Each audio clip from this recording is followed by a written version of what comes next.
Hello and welcome to another edition of News Showcase. I am Priya, Tamil Nadu's first artificial intelligence news presenter. Singapore Airlines has apologized for the traumatic experience on its flight from London to Singapore caused by severe turbulence on Tuesday. A British man who died during the incident was named as 73-year-old Jeff Kitchen, and 7 others are in a critical condition. About 70 passengers were hurt when flight SQ321 was rattled by extreme turbulence, which occurred over Myanmar before the flight made an emergency landing in Bangkok. Singapore's Prime Minister Lawrence Wong promised a thorough investigation, and a team has already arrived in Bangkok. It is Wong's first major challenge since taking office just a week ago. The US has said it is sending experts to find out what caused the incident. Reports said it is the first fatal incident involving a Singapore Airlines in 24 years. Heat waves sweeping across India are setting new temperature records this summer. The country's financial hub Mumbai is the latest to report surging temperatures accompanied by high humidity. People in the sprawling metropolis said they have restricted their outdoor activities to early morning or late evening hours to avoid the heat. There are reports of a similar weather pattern in Jammu region, where the temperature hit 43 degrees Celsius on Tuesday. Social media was filled with pictures of people eating watermelons or drinking lemonade and water from roadside stalls and juice shops. Authorities in the region changed school hours to help students reduce their exposure to the heat. On Tuesday, the Weather Service said there would be more heat waves this summer than in the previous years. Authorities in Maharashtra demolished illegal pubs and bars after an underage drunk driver killed 2 riders days ago. Heavy equipment knocked out illegal buildings that housed bars in the Koregaon area in Pune city, where the crash occurred. The municipal corporation said 2 bars were dismantled and the crackdown will continue across the city. Police investigating the incident arrested the father of the crash driver and owners of bars where the 17-year-old was served liquor. There was public outrage after the teenager was treated leniently and let off on bail within hours of the deadly crash.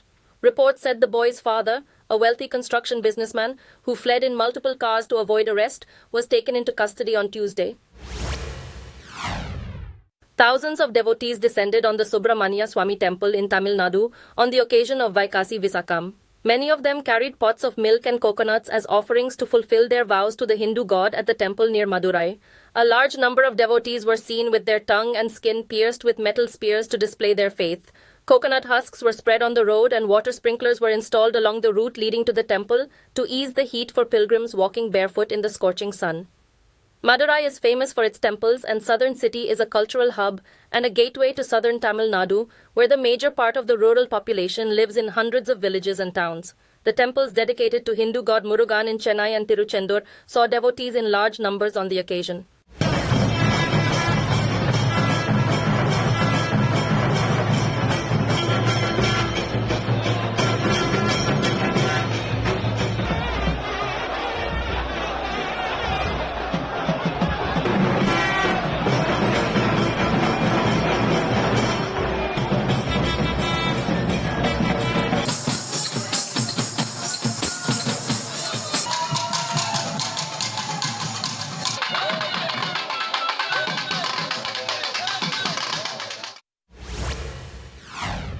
A cycling expedition to raise awareness about elections has reached the world's highest polling station situated in the hilly state of Himachal Pradesh. The expedition was launched by the election regulator, the Election Commission, to push voters to take part in the ongoing national elections in the country. During the expedition, the cyclists told voters in the scenic state about the importance of elections, and it was their fundamental responsibility of every citizen to take part in it. The cyclists reached a polling station in Tashigang at an altitude of 15,000 feet to send out the message that when difficult terrain can be reached on bicycles, why not people reach polling stations in their neighborhoods? Norway, Spain and Ireland have announced plans to recognize a Palestinian state. 2 of them, Norway and Spain, said they will make a formal announcement this week. Israel responded by pulling out its envoys to Norway and Ireland and described the move as a distorted step. Its foreign ministry said the plan will fuel extremism and instability. At least 140 countries have already recognized Palestine as a state, but the US and the UK have not. Norway's move is not a surprise, which has been behind the private negotiations that resulted in the 1993 Oslo Accords, which granted the Palestinian Authority limited self-rule in the West Bank and Gaza.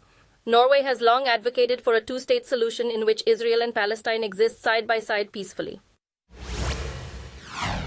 As the prosecutor of the International Criminal Court requests arrest warrants for prominent Israeli leaders, U.S. Secretary of State Antony Blinken has said he will collaborate with lawmakers on possible sanctions against the court. At a congressional hearing, Blinken declared that he was committed to acting against the deeply wrong-headed decision. His remarks coincide with a Republican drive to censure ICC officials. A vote on the measure might take place as soon as this week. Although it is not a member of the court, the U.S. has supported earlier prosecutions, such as the ICC's order for Vladimir Putin's arrest related to the conflict in Ukraine. ICC's chief prosecutor Karim Khan said on Monday that he has requested arrest warrants for Israel's defense minister Yoav Gallant and Prime Minister Benjamin Netanyahu, as well as 3 Hamas leaders. The United Nations has said that the distribution of food has been halted in the southern Gazan city of Rafah because of a shortage of supplies and unrest. The continuous Israeli military action against Hamas in eastern Rafah has rendered the UN Agency for Palestinian Refugees and its distribution center and warehouse inaccessible. Since the Israeli offensive started earlier in May, an estimated 3/4 of more than 1 million individuals seeking safety in Rafah had left. The refugee agency said that no medical supplies had been sent to its health centers in the previous 10 days. The announcement coincided with the U.S. statement that it believed none of the 569 tons of food and other supplies that had entered Gaza via a recently finished floating dock were distributed. The U.S. has said Russia deployed a satellite last week that it believes may be used to strike other space missions. It said the Russian satellite was on the same orbit as a U.S. government satellite and that Washington would keep an eye on the matter and needed to be prepared to defend its interests. Russia hasn't made any remarks about the matter in public. Moscow and Washington, the 2 major adversaries, have been at odds over space weaponry at the UN for some weeks now, accusing one another of trying to militarize space. Russia's foreign ministry asserted earlier on Tuesday that the U.S. was attempting to use space as an arena for military confrontation. Numerous military analysts have long cautioned that space is probably going to be the next battlefield as technology has taken over key functions of daily life.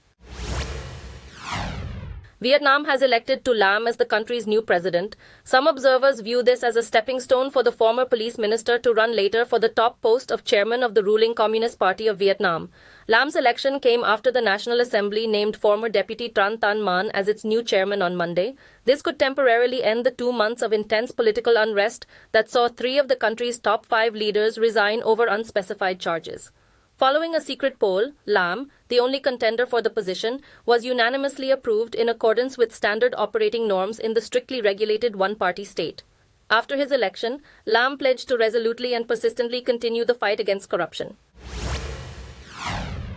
A single feather from the now extinct Huia bird of New Zealand has sold for over $28,000 USD at an auction, setting a world record. Webb's auction house said the feather shattered the previous record, which was for a feather of the same species, by 450%. It was first estimated to bring up to $3,000 in value. The Maori people consider the Huia bird as sacred. The chiefs and their families frequently wore their feathers as headdresses and exchanged them in trade and as gifts. The Museum of New Zealand said the bird was last seen in 1907, but unverified sightings were reported some 30 years later. Huia is a small songbird in the wattlebird family and well known for its graceful jumps and beautiful plumage. A small town in the U.S. state of Iowa had several tornado fatalities as severe storms tore over the region. Cars were broken, houses and businesses in Greenfield were devastated, and the landscape was covered in rubble. During a news briefing, Iowa police confirmed the deaths, but they could not disclose the exact number. 12 people were hurt, and as the town's hospital was among the damaged structures, they had to go somewhere else. Tornadoes, a lot of rain, and power outages also struck Nebraska, Illinois, and Wisconsin states. Footage captured the destruction wreaking havoc around Iowa, displaying collapsed structures, toppled automobiles, and damaged wind turbines. The worst tornado of all struck Greenfield, a community of 2,000 residents located roughly 55 miles from Des Moines. Thank you for watching. I am Priya, Tamil Nadu's first artificial intelligence news presenter. Do tune in, same time tomorrow, for a roundup of the latest news and updates in India and around the world.